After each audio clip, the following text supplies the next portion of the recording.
Olá, muito bom dia a todos. Bem-vindos a mais um Live Flix. É a nossa sexta sessão. Hoje iremos falar sobre seguros obrigatórios na compra de uma casa. E nada melhor do que trazer um convidado que é especialista nesta área para nos informar melhor sobre todos os passos, todas as dicas que devemos dar para contratar o melhor seguro. O melhor seguro não é o mais barato, é o melhor. É o que abranger aqui o máximo de possibilidades. E para isso, o Hugo, o Campos, vai-nos falar um bocadinho sobre esta rúbrica. Hugo, muito obrigado por teres aceito o nosso convite. Tu és um profissional de excelência, já te conheço há algum tempo, e nada melhor do que tu para nos falar sobre isto. Mas antes de mais, quem é o Hugo Campos?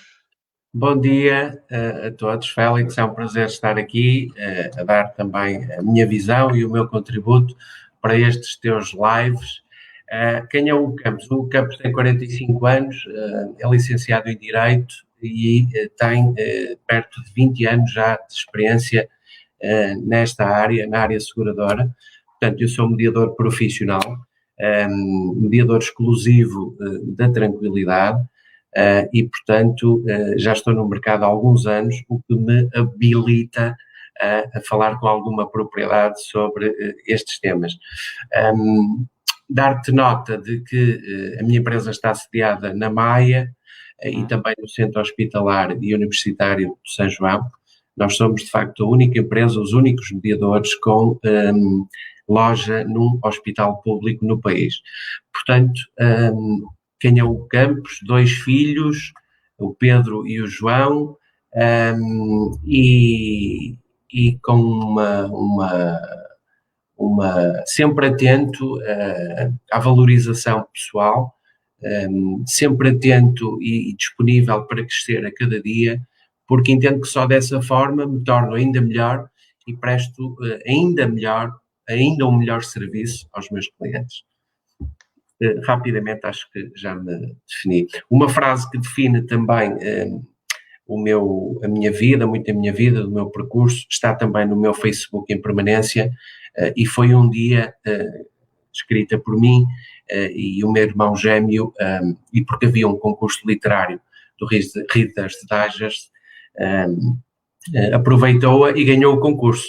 Ele é quem ganhou o dinheiro, mas quem a escreveu foi, na realidade, eu. E a frase diz o seguinte: o grande feito da nossa presença, onde quer que estejamos, será sempre a dimensão das nossas atitudes, da nossa atitude. Portanto, é a atitude que nós pomos naquilo que fazemos que faz toda a diferença. Exatamente. Concordo plenamente, Hugo. Concordo plenamente.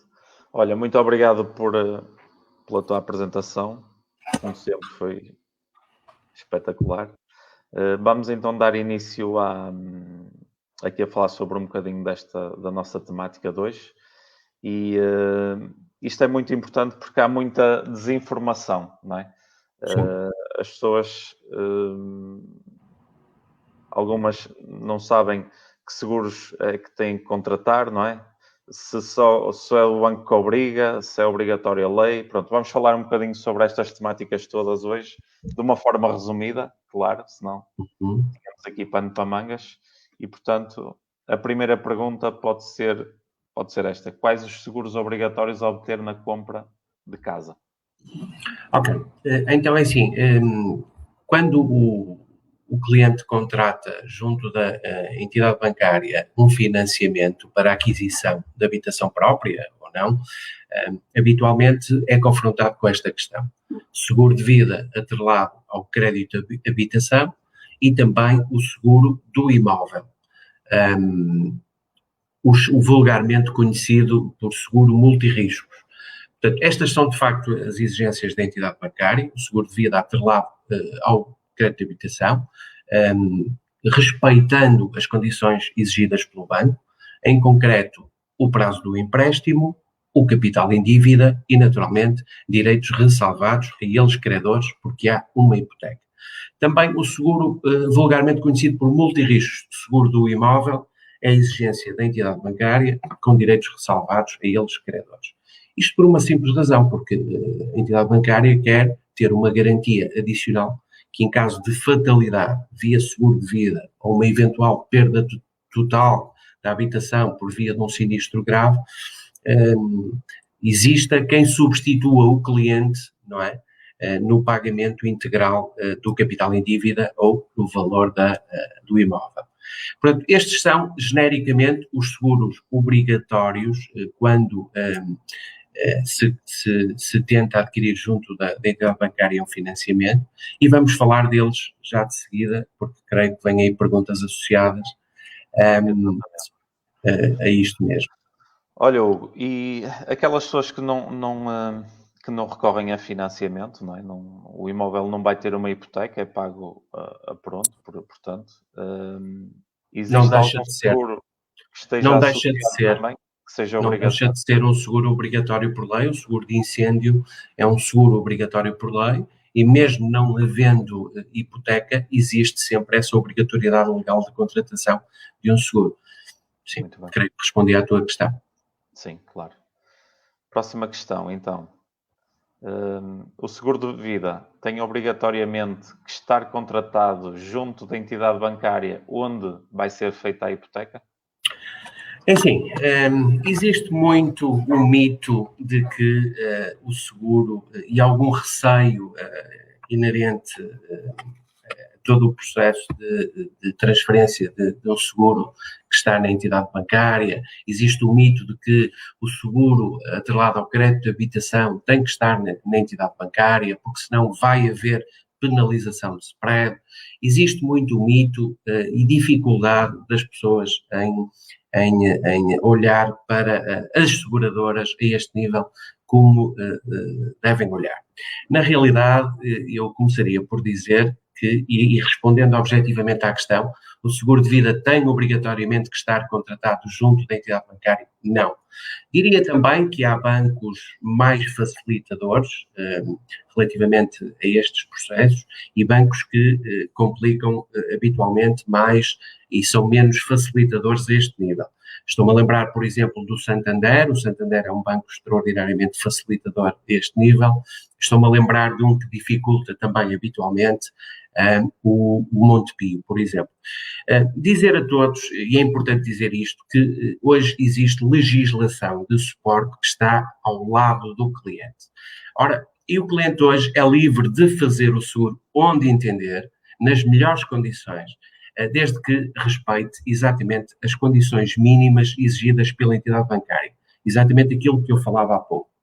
O capital em dívida, o prazo do empréstimo e, naturalmente, acautelar os direitos ressalvados ao credor, a entidade bancária. Existe várias legislação hoje que defende, que está ao lado do cliente, que defende os clientes. Em concreto, o Decreto-Lei 222/2009, artigo 4º, número 3, que diz claramente que o cliente pode optar pela contratação do seguro de vida junto da empresa de seguros da sua preferência. Existe ainda o Decreto-Lei 72/2008, artigo 97, que diz que o segurado tem o direito de substituir o seu seguro de vida. O Decreto-Lei 171/2008, nos artigos 2 e 3, que dizem claramente que o spread não pode ser agravado, e ainda a Carta Circular número 61/2008/DSB, que diz claramente que o banco não pode cobrar comissões pela renegociação do contrato de crédito. Isto inclui alterações do seguro. Portanto, o cliente hoje é livre de contratar junto da seguradora o seguro de vida atrelado ao crédito de habitação, o seguro para o seu imóvel.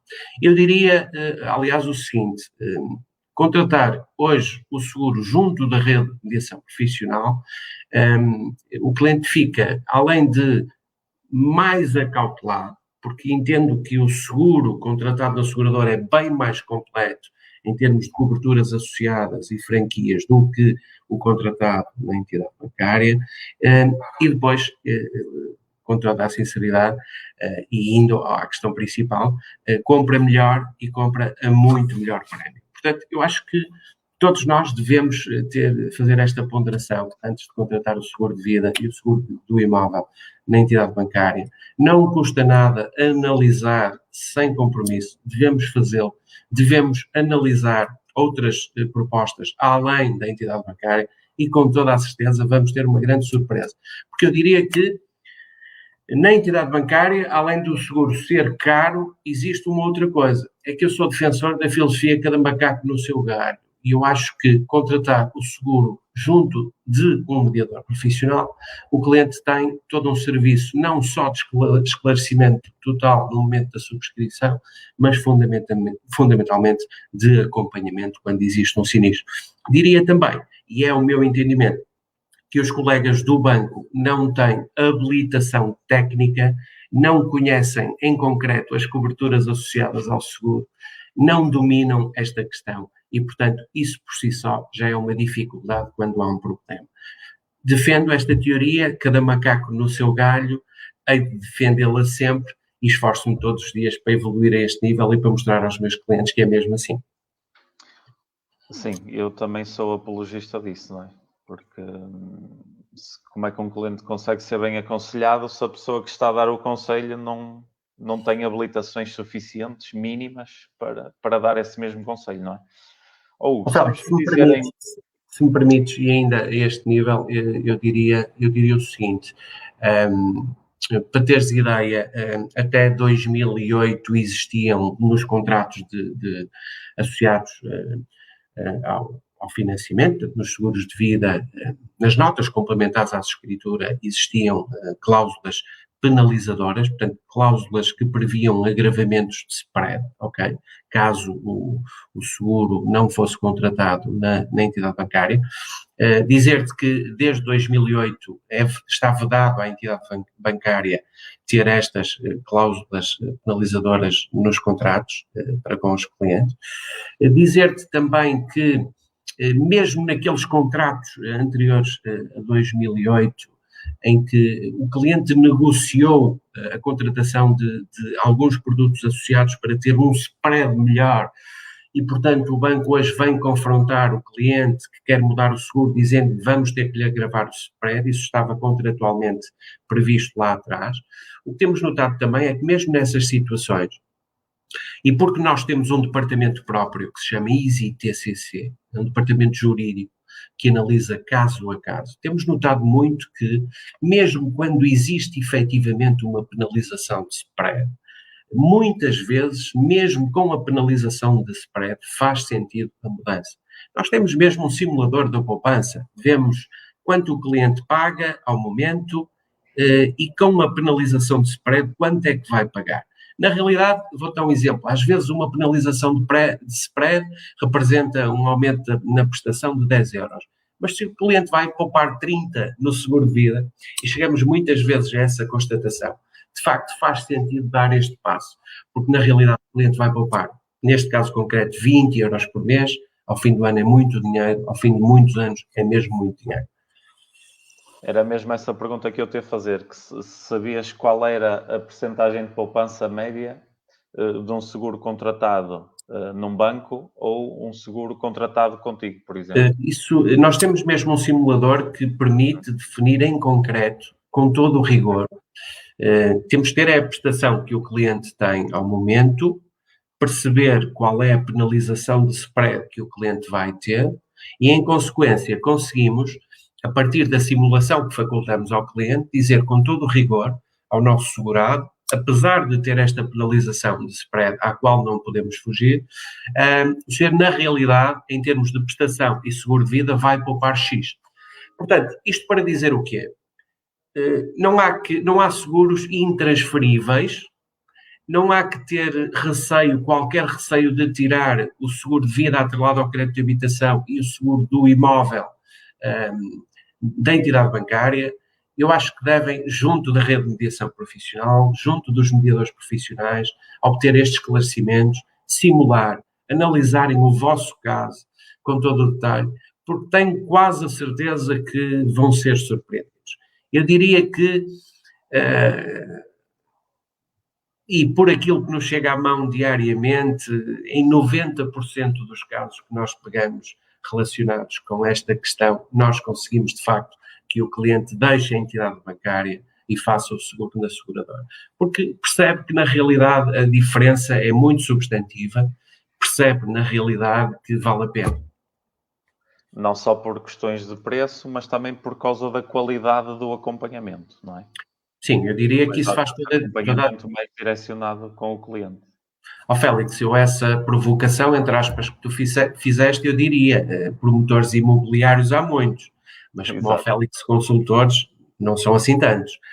Portanto, eu acho que sim, eu acho que o segredo, e eu não me canso de dizer isto, o momento da subscrição, o momento em que abordamos a questão, em que esclarecemos o cliente, em que informamos o cliente, porque o cliente às vezes chega-nos com uma ideia e vai comprar outra completamente diferente. Eu já vou falar nisso de seguida, que é a questão da invalidez, da importância da invalidez, as percentagens de invalidez e a salvaguarda e as diferenças que existem entre contratar uma invalidez absoluta e definitiva, que é aquela invalidez que só é acionável a partir de 85% de incapacidade, ou contratar, por exemplo... É essa questão, Hugo. Deixa-me só de fazer aqui uma questão que eu apontei aqui. A penalização do spread não vai contra o decreto-lei que tu falaste há pouco? O banco pode fazer isso ou aquele... o que eu percebi... não é? Não, muitas vezes, a partir de 2008 é ilegal, por exemplo, se a entidade bancária colocasse uma cláusula destas no contrato que celebra com os clientes, portanto seria ilegal, portanto eles não fazem. Temos notado também, muitas vezes, e quando notamos que o cliente está, de facto, apreensivo em promover esta mudança, nós temos um documento próprio que enviamos para a entidade bancária, no sentido, o cliente envia, aconselhado por nós, no sentido de dizer claramente à entidade bancária que nos termos da lei quer mudar o seguro, mas em consequência quer saber qual é a penalização de spread que vai ter. Posso dizer que também, não em 90% dos casos, mas em 99% dos casos, não obtemos resposta da entidade bancária, porque a entidade bancária não pode dizer ao cliente que lhe agrava o spread. Portanto, esta questão está vedada por lei, ok? E, portanto, o cliente não respondem ao cliente. Portanto, o que é que acabamos por fazer de seguida? Anular o seguro e fazer chegar à entidade bancária as novas condições contratuais, porque temos sempre que respeitar as exigências, não basta mudar de seguro, devido, atrelado ao crédito de habitação. É preciso que o façamos, mas que respeitemos também as condições exigidas pela entidade bancária. E, portanto, o que fazemos normalmente, pela ausência de resposta da entidade bancária, é exatamente isto: fazer o seguro, solicitar a anulação com o prazo legal exigível e fazer chegar ao banco o novo contrato, as novas condições que substituem o anterior, mas agora já na seguradora, não é? Ok. E imagina uma coisa, alguém que acaba de vender a casa, não é? Portanto, o seguro já vai deixar de fazer sentido. Automaticamente com a venda, o seguro deixa de estar ativo, ou o cliente tem que enviar uma carta para a seguradora a informar que vendeu a casa. Por exemplo, quando ocorre uma venda do imóvel, deixa de fazer sentido o seguro de vida associado ao crédito de habitação, porque, em princípio, se vendeu, vai liquidar e tal em dívida, e deixa de fazer sentido também o seguro do imóvel. Portanto, o que o cliente deverá fazer é, por escrito, por e-mail, solicitar ao mediador a anulação do seguro por alienação do imóvel, juntando, naturalmente, a escritura e também, e a propósito do seguro de vida, habitualmente aquela carta de desinteresse no seguro que a própria entidade bancária, por via da venda do imóvel e da liquidação do crédito, é obrigada a facultar ao cliente, que é a carta de desinteresse por liquidação do crédito, para que de facto o cliente possa anular o seguro junto da seguradora. Por vezes este processo demora um bocadinho, ok? O cliente só consegue anular passado 3 ou 4 meses da venda efetiva, mas nós vamos devolver ao cliente aquilo que ele pagou em excesso, porque de facto vamos considerar a data da escritura, a data da venda efetiva do imóvel e devolver em consequência os pagamentos que foram feitos depois disso indevidamente. Tem retroativos. Sim. Ok. Então, não existem retroativos. Nós pagamos desde o momento da venda tudo aquilo que o cliente pagou em excesso, ok? Ok, pronto. Isto é tal como no automóvel. Retroativos no sentido, imagina, se vendeu a casa há 3 meses e a seguradora só passado 3 meses é que, pronto, deve ter a ver com processos burocráticos internos, não é? Não tem a ver com processos burocráticos. Tem a ver com muitas vezes o cliente vende a casa e acaba por demorar 15 dias, um mês a fazer-nos chegar a escritura e essa carta de desinteresse ok. banco. E, entretanto, já caiu mais uma prestação, já caíram mais 2 prestações, ok? Pronto. Mas isto é que nos automóveis, por exemplo, se tu pagaste o seguro anual, mas a meio do contrato vendeste o carro, tu tens que solicitar à seguradora a anulação por alienação do veículo, juntar um comprovativo de venda e nós vamos devolver, naturalmente, o tempo que falta decorrer até o vencimento anual. Ok. Não, podia ser um bocado mais demorado por causa de alguns procedimentos internos. Não tem a ver com procedimentos internos. Tem a ver mais com a própria demora, muitas vezes, do Normalmente as pessoas esquecem-se depois, vendem a casa e esquecem-se de... E como percebem no mês a seguir que a prestação continua a cair, mas isto porquê é que continua a cair? Continua a cair porque ainda não há lei, não é? Então, habitualmente ocorre muito, resolveste isto 1 mês, 2 meses depois. Há casos em que resolvemos na hora, mas há um bocadinho. Sim. Por acaso, nós aí, o que é que fazemos? No dia da escritura ao comprador, se ele tiver direito depois à isenção do IMI, nós preenchemos os documentos que são necessários entregar nas finanças. O vendedor, temos uma cartinha também pronta para poder deitar abaixo os seguros que estiverem atrelados àquele financiamento. Sim. E assim o cliente não tem que se preocupar com essa questão, porque facilmente isto é esquecido, não é? Aquela alegria de ter vendido e depois... Pois, claro.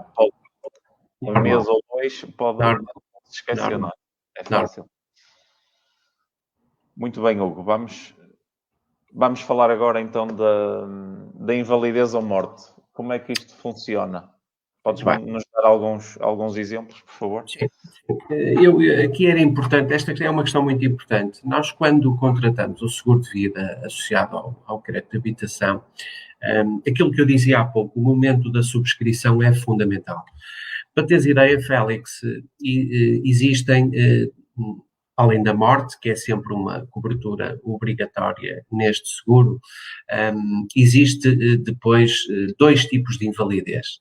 A antiga, ou a antiga não, primeiro ainda, a invalidez absoluta e definitiva, já vou explicar o que é a tal invalidez que só é acionável a partir dos 85%.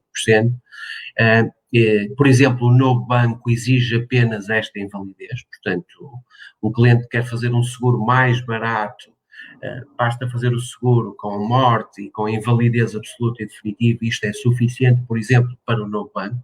Mas, por exemplo, se estivermos a falar no Santander, no BPI, entre outros, esta invalidez já não é suficiente. Eles exigem a chamada antiga ITP, invalidez total e permanente, que hoje tem uma nova designação que se chama invalidez definitiva para a profissão ou atividade compatível e que pode ser contratada a partir dos 60%. Portanto, já não estamos a falar de 85% de invalidez, estamos a falar de uma contratação a partir dos 60%, mas a entidade bancária exige apenas os 65%. O cliente é que pode ir mais longe e contratar uma invalidez ainda mais baixa, com uma percentagem a partir dos 60%.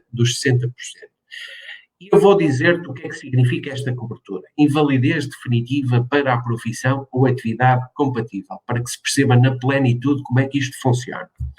Esta cobertura, porque muitas vezes e dizer-te isto de forma simplista. Muitas vezes o recebimento do capital seguro decorre não da morte da pessoa segura ou de uma das pessoas seguras, mas de facto uma fatalidade decorrente de doença ou acidente. E por isso é que vamos falar em invalidez. Então, o que é esta invalidez definitiva para a profissão ou atividade compatível?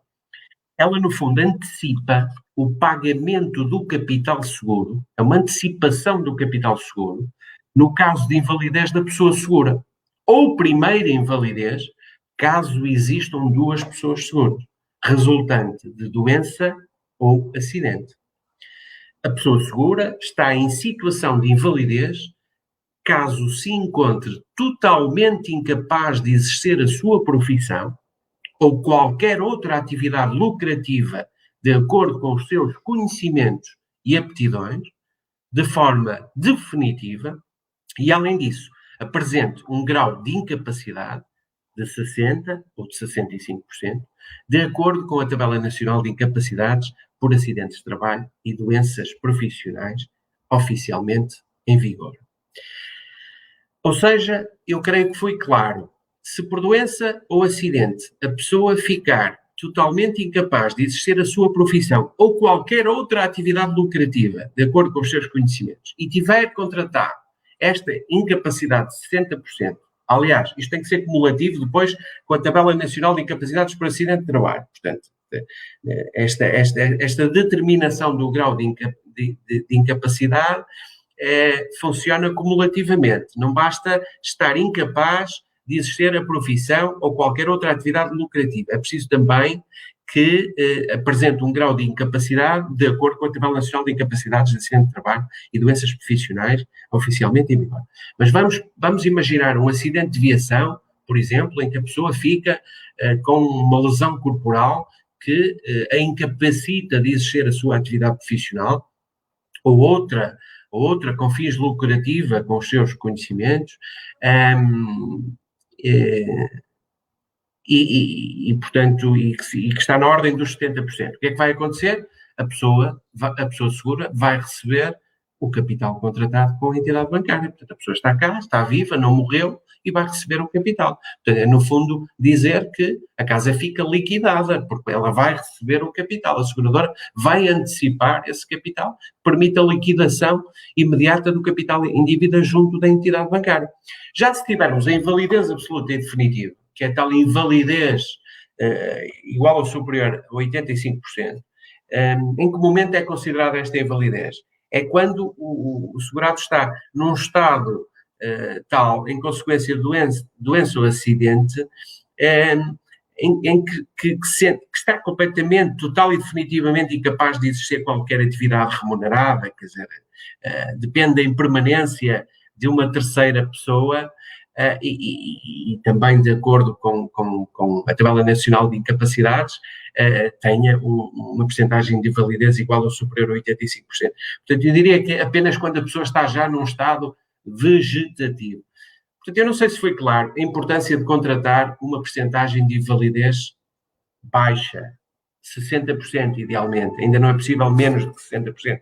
Porquê? Porque além de estarmos a calcular de facto uma fatalidade por morte, estamos também a calcular uma fatalidade por doença ou acidente, uma invalidez decorrente de doença ou acidente, que nos incapacite de forma significativa e que permita também resolver esta questão, que é sempre uma questão que nos atormenta, que é o cumprimento da nossa obrigação para com a entidade bancária. Notamos muito, e reconhecerás que também já me chegaram às mãos situações de falecimento ou de situações de sinistro grave em que as pessoas não tinham o seguro ativo, por alguma razão deixaram de o pagar, e o seguro encontrava-se na situação de anulado, e depois é de facto uma fatalidade morrer alguém e o seguro não estar em vigor, porque depois quem cá fica vai ter que continuar a pagar a casa, não é? Quando a podia ter este problema resolvido. Portanto, estamos a falar de uma questão muito importante, e esta questão normalmente é suscitada sempre no momento da contratação, no momento da subscrição. Portanto, eu tento sempre aconselhar o cliente, mesmo que faça no novo banco, e o novo banco só exige a IAD, a partir dos 85%, eu tento sempre fazer ver ao cliente que faz sentido comprar este seguro com os 60% e não com os 85%, porque ele vai pagar menos na seguradora contratando os 60% do que comprando o seguro no banco com os 85%. Foi claro? Ou seja, fica com mais abrangência do seguro e ainda vai poupar no seu prémio. Eu vou repetir, Félix. O cliente compra mais barato a percentagem de invalidez 60% na seguradora do que contratar no banco em que tem 85%. E, portanto, qual é a grande vantagem aqui para o cliente? É que tem a morte acautelada, sim, em ambos os seguros, teria sempre, mas aqui tem a garantia de que se tiver uma fatalidade a partir dos 60%, ele vai receber o capital contratado, ok? Enquanto que na entidade bancária tem a garantia de que vai receber sim, mas só a partir dos 85%. Na minha opinião, uma muito grande diferença. Sem dúvida. Grande mesmo. Grande mesmo. É. Hugo, imagina, pronto, numa situação ou outra, invalidez ou morte, como é que um cliente pode acionar esta situação? Por exemplo, um casal em que o senhor faleceu, por exemplo, e agora a senhora, não é? Sim. Tem que ir ao banco e dizer que, por morte do marido, que documentos é que precisa, que procedimentos é que tem que fazer, muito rapidamente. Ok, muito rapidamente, só em um parênteses, dizer-te que além da contratação da morte e da percentagem de invalidez que eu falava há pouco, seja ela IAD, seja ela a invalidez definitiva para a profissão ou atividade compatível, é possível ir mais além nesta contratação também do seguro de vida atrelado ao crédito de habitação, contratando também, por exemplo, a cobertura de doenças graves. Mas isso era uma conversa que nos ia demorar muitos mais minutos, não vamos ter tempo para isso, mas, de facto, esta contratação, este seguro, permite ir ainda muito mais além em termos de coberturas, ok? Pronto, respondendo objetivamente à tua questão. Quando ocorre uma morte, por exemplo, a tua pergunta é o que é que o herdeiro tem que fazer, de que forma é que vai receber o capital? Isso, a pergunta é essa. Qual é o... Desde logo, é absolutamente exigível, é absolutamente necessário uma participação de sinistro, ok? Uma participação de sinistro à seguradora. A seguradora tem que ter conhecimento de que há uma morte, e não basta a participação. Eu aconselho sempre a juntar logo à participação e logo possível, ou podemos eventualmente mandar logo a participação e com uma anotação dizendo que de seguida vamos juntar, evidentemente, o certificado de óbito e a habilitação de herdeiros, não é? Porque a seguradora tem que perceber desde logo, tem que ter a constatação oficial de uma morte e tem que perceber quem são os herdeiros, porque normalmente este seguro é feito, os beneficiários são os herdeiros legais e, portanto, a seguradora tem que perceber se vai pagar só ao cônjuge, se há filhos, como é que querem receber, se paga só a cabeça de casal, se paga só ao cônjuge, se vamos pagar também aos filhos. Portanto, essa conversa depois tem que ser feita entre o cliente, os herdeiros e a seguradora, naturalmente. Mas, desde logo, e o que se deve fazer quando há uma situação de morte ou quando há uma situação grave decorrente de doença ou acidente em que é possível acionar as coberturas também de invalidez, é desde logo uma participação de sinistro, ok? No caso da invalidez, naturalmente os relatórios médicos e os atestados de incapacidade multiusos que atestam de facto que por doença, por acidente, a pessoa está com um índice, um nível, uma percentagem de incapacidade X que lhe permite, ao momento, reclamar o capital contratado junto da entidade bancária. E esses índices estão tabelados? Sim, há uma tabela nacional de incapacidades que existe e que atribui incapacidades aos diferentes tipos de lesão e de situações, quer por doença, quer por acidente. Portanto, isto não é feito ad hoc. Isto está devidamente regulado, é legal, assenta em diplomas legais, em sustentação legal, portanto, isto é feito de forma rigorosa, naturalmente. Muito bem. Olha, em jeito de conclusão, que dicas é que tu podes dar às pessoas que nos estão a ouvir? Assim, muito Olha, rapidamente. 2, 3. eu continuo-te a dizer, Félix, aquilo que creio que te disse no início. Acho que cada macaco no seu galho. As pessoas, as seguradoras hoje estão cada vez mais longe dos clientes. Embora hoje todo este desenvolvimento digital permita que facilmente nós conheçamos preços aqui, preços acolá, simulemos a partir das plataformas das companhias, mas eu diria que não há nada mesmo como consultar um mediador. Explico-te porquê. Porque o mediador tem poderes delegados em termos de desconto a processar nos contratos, que tu, se fores ao site de uma companhia, não tens, ou não vislumbras, ou não consegues simular com esses descontos associados, ok? Isso tem a ver com vários fatores, com a carteira do mediador, como dizes? Desculpa, tu consegues, no fundo, personalizar mais aquele... Em termos simplista, dizer-te que para a mesma coisa, tu se fores ao site da companhia e consultares o campus, é diferente. Sim, era isso que eu te queria perguntar. Ok? Tu fazeres a mesma simulação para o mesmo capital, para o mesmo prazo, diretamente no site da companhia ou junto da rede de mediação profissional é diferente, porque o mediador tem descontos delegados. A máquina, por exemplo, se tu és cliente, a máquina vai ler logo um desconto combinado de equipamento, que nós chamamos de venda cruzada. No nosso caso, como somos especialistas neste segmento, nós temos uma delegação de desconto diferenciada. Portanto, mas isso não existe na plataforma da companhia, ou seja, o preço sai sem esta questão dos descontos. Em todo o caso, porque é um mediador profissional? Porque, como dizia há pouco, cada macaco no seu galho. Acho que nós somos tecnicamente habilitados e dominamos estas questões, não só para aconselhar o cliente naquilo que é bom, na realidade, mas também falando ao cliente em algumas exclusões associadas ao seguro. Portanto, o cliente tem que perceber tudo sobre o seguro, é importante que saiba tudo sobre o seguro, e acho que as pessoas nunca perdem nada em analisar sem compromisso.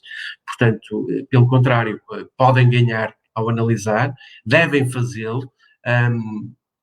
O simples facto de o fazer vai permitir a confrontação de coberturas e de preços e, naturalmente, creio que a pessoa, depois de falar com quem sabe, com um especialista, vai se sentir mais confortável e vai perceber que vai comprar, porventura, uma coisa melhor, ao melhor preço, e que não faz sentido ter os seguros na entidade bancária.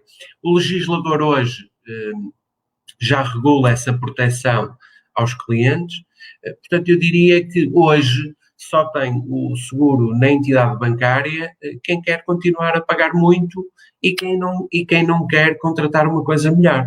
Portanto, para teres ideia, diariamente nós transferimos seguros atrelados ao crédito de habitação e seguros de imóvel também, que estão na banca, para a seguradora. Fazemos isto quase diariamente e às vezes mais do que um por dia. Portanto, a nossa experiência a esse nível é vasta e isto está a acontecer porque, de facto, as pessoas começam a ter a percepção, porque os bancos, Félix, usam muito este argumento para prender o cliente, entendes? É mais cómodo, não é?